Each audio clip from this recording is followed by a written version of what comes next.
Good morning, everyone, and welcome back to Copperline Rattler Ranch. I'm Julia.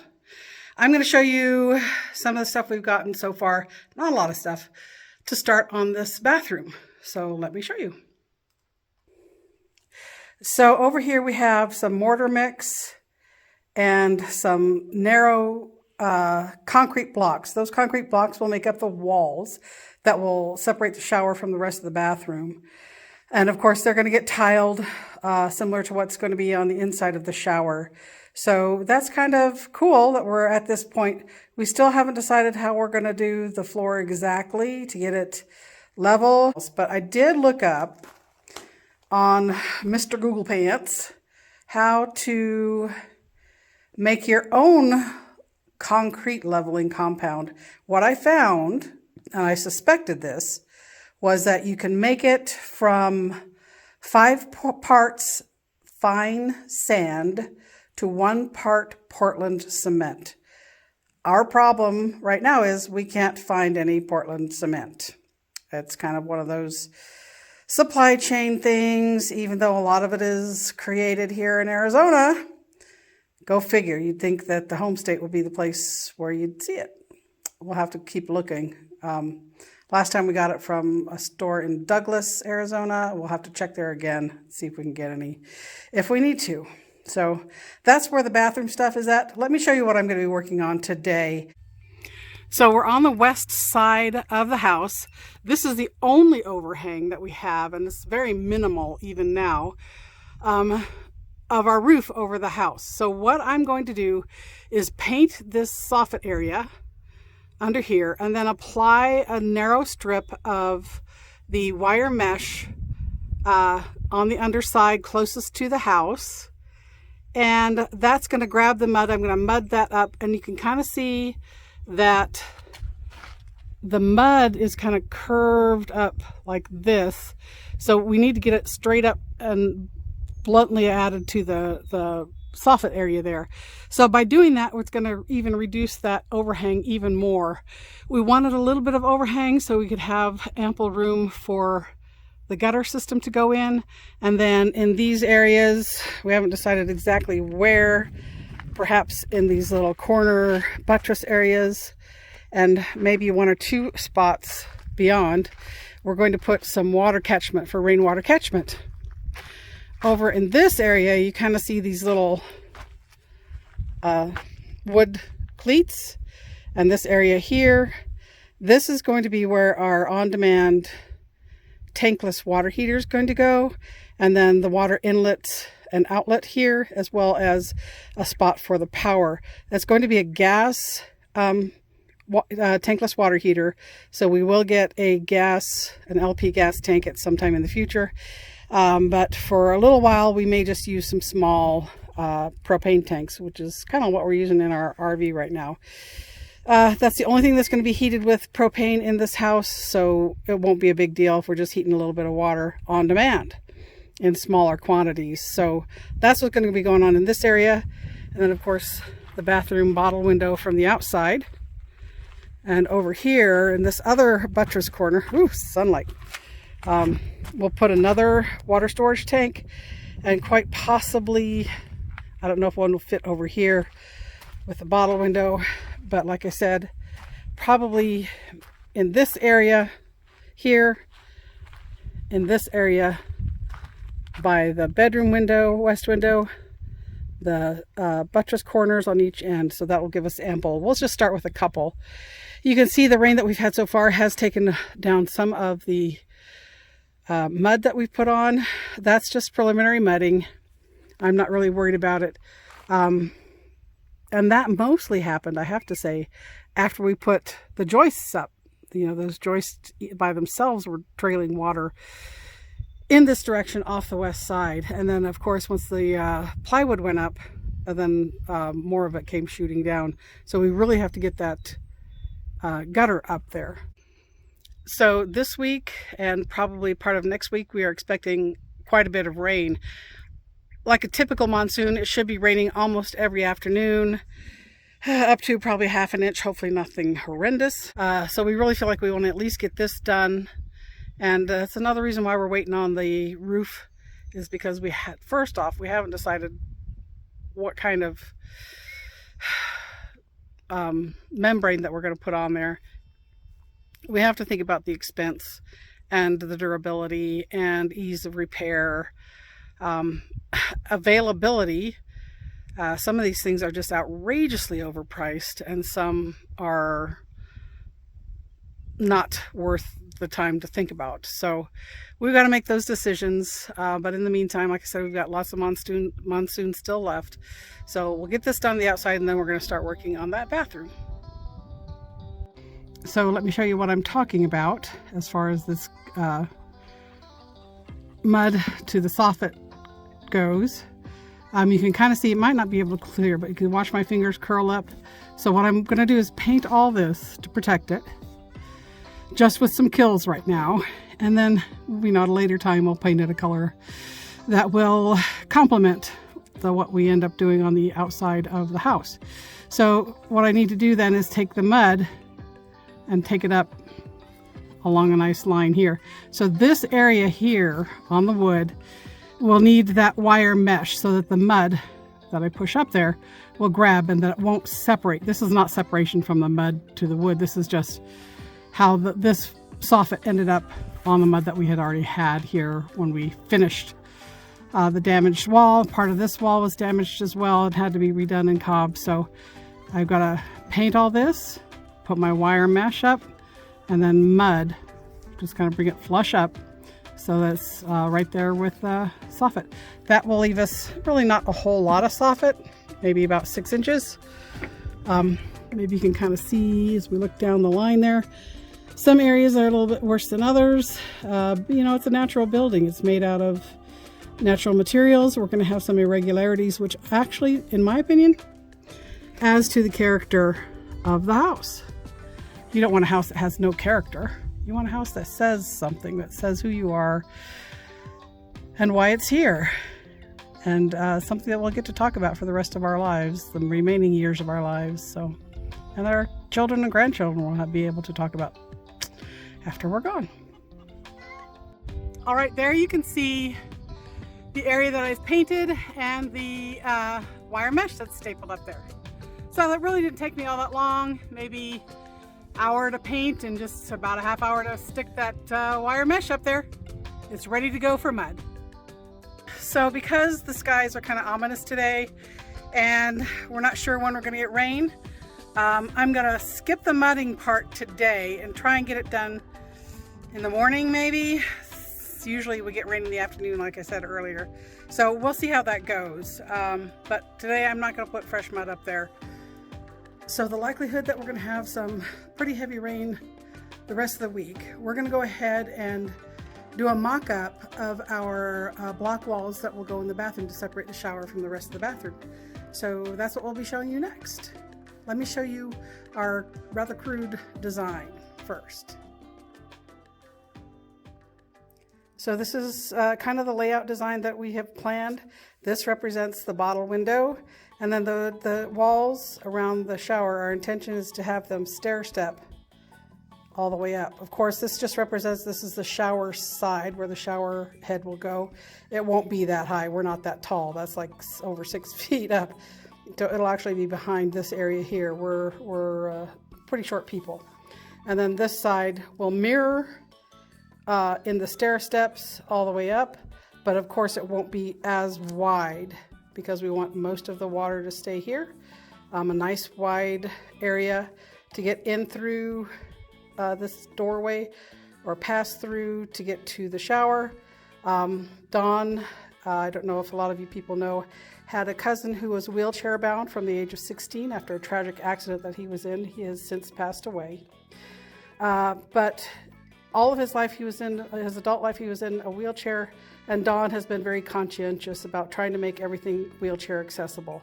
So part of that is including this nice wide area for the shower. The shower will be extra wide as well to accommodate anyone who might need that extra space for a wheelchair, for a walker, for a shower chair, anything like that. So we want to make sure that it's accessible for anyone who might be wheelchair bound.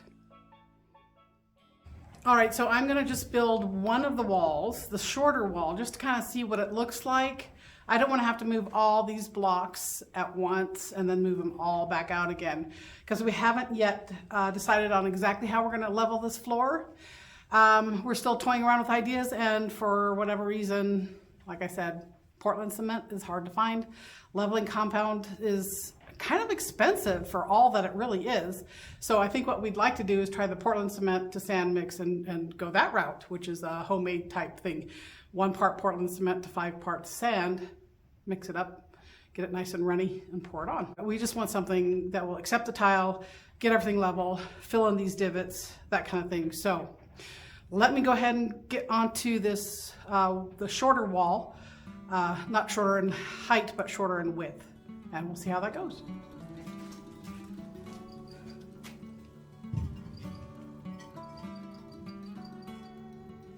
So I have snapped a chalk line from one wall to this wall, the internal wood frame wall to this earth bag wall. So that's kind of where I'm going with this. Oops, wrong way.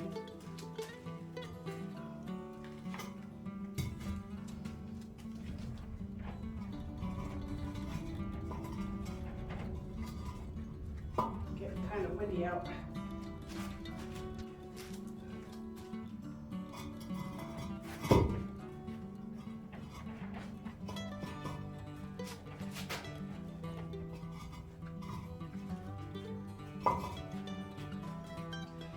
Also, when we build this for real, we will stagger these joints, but because I don't want to try cutting or breaking these blocks in half right now, I'm just going to stack them without consideration for having to do an overlapping joint like you would with a brick.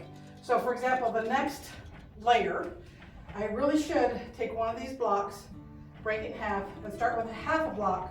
That way the next block is covering this seam here, this joint here, and the same there, and then the other half of that block would go on the end. So that's what we'll do when we build it. I just kind of want to get a feel for what it's going to kind of look like, how, you know, just how that's going to be. Just kind of like a little mock-up, kind of like what we did with the bottom window. Make sure that this is going to be something that we like and appreciate, and see how it works.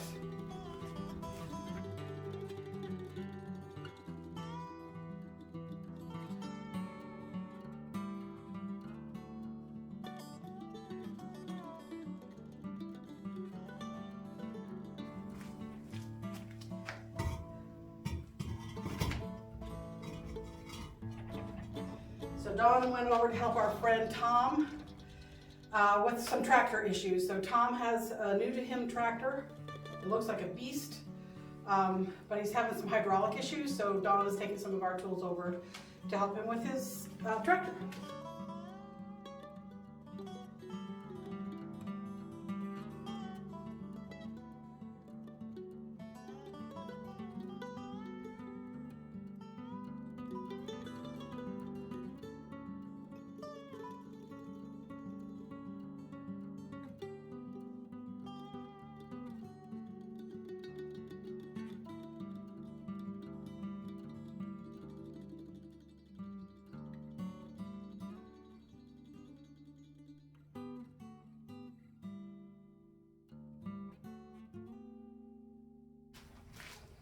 All right, I'm liking how this looks. I am noticing, and we knew this would happen, our earth bag walls, especially since this is the north wall that collapsed and had the repair work, very irregular. So we knew we would probably have to kind of build it out a little bit to get it to meet this end of the blocks, but I cannot tell you how impactful it is to actually see that distance that we have to come out, to actually kind of visualize how much I'm going to have to build out on this wall before we put the blocks in. So that to me is kind of significant because there's quite a difference in a couple of spots, and we had this final layer of bags. So here's the cob rebuild, here are the bags, and this final layer kind of bowed out still a little bit. We just kind of wanted to save as many bags as we could that we felt were stable.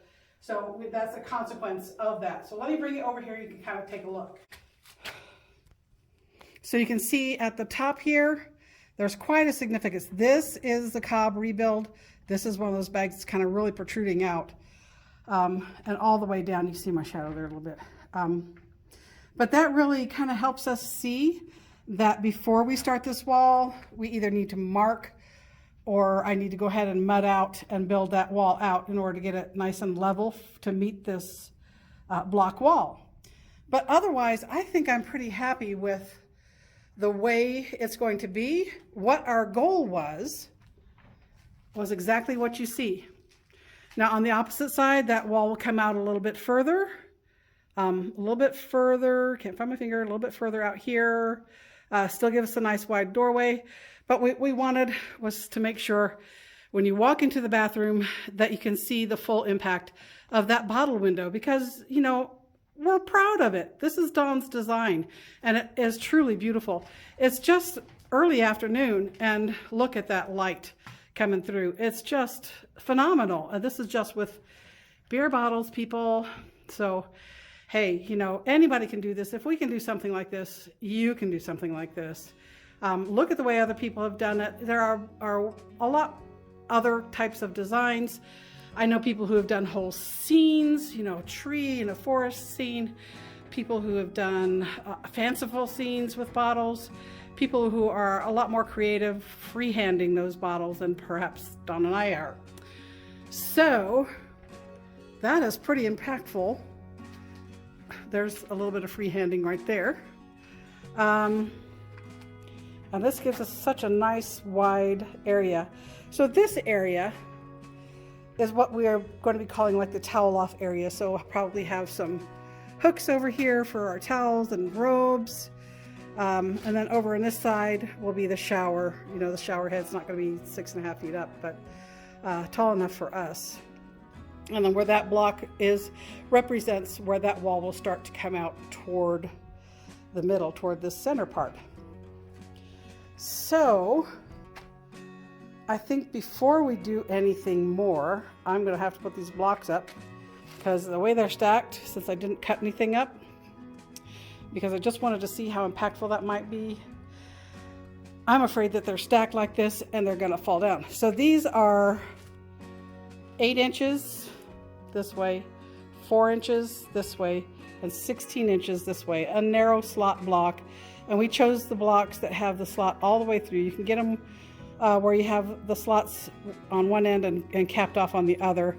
We didn't want that because our plan is, once we get everything set, we're going to drive some rebar down in each of the slots into the floor, and then fill those spaces with concrete, just for some more stabilization, so nothing bad happens to these internal block walls. Now, we could have done this with earth bags, but our design is rather fluid, I'm just going to say that because, you know, we're making it up as we go.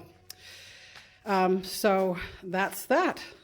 I like it. I like the way that looks. I like that you can see the window when you come in through the door. That was our plan. We didn't want to block the impact of that window when you walk into the bathroom. So I think it's going to work out great. We just have to pick some tiles too now. Whew, that'll be a venture. Anyway, I think that will work. All right, I think that's gonna be it for this week's video.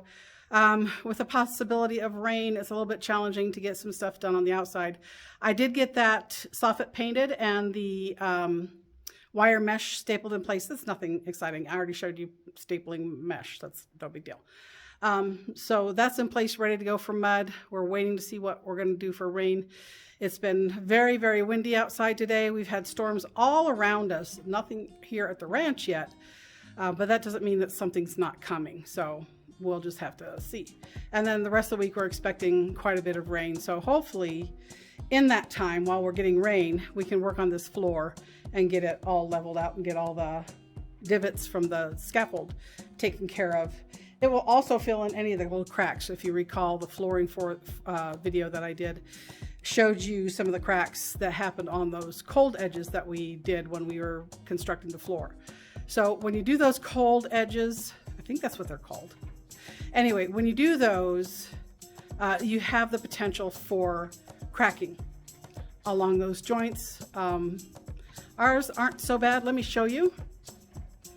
So here's one, really not bad. This really hasn't changed since that first video as far as the width. So not too bad. And we still minimal shrinkage away from the wall, and minimal, if any, shrinkage away from the concrete footers that we put in. So I'm pretty pleased with, other than our divot issues. You can see a whole bunch of them now from when we were rolling that scaffold around in here. But anyway, we didn't expect things to be absolutely perfect. As we go along, we just fix them. Like I said, that'll be it for this week's video. We hope you enjoyed it. If you have any questions or comments, please put them in the comment section below this video. And we will see you next time. Bye.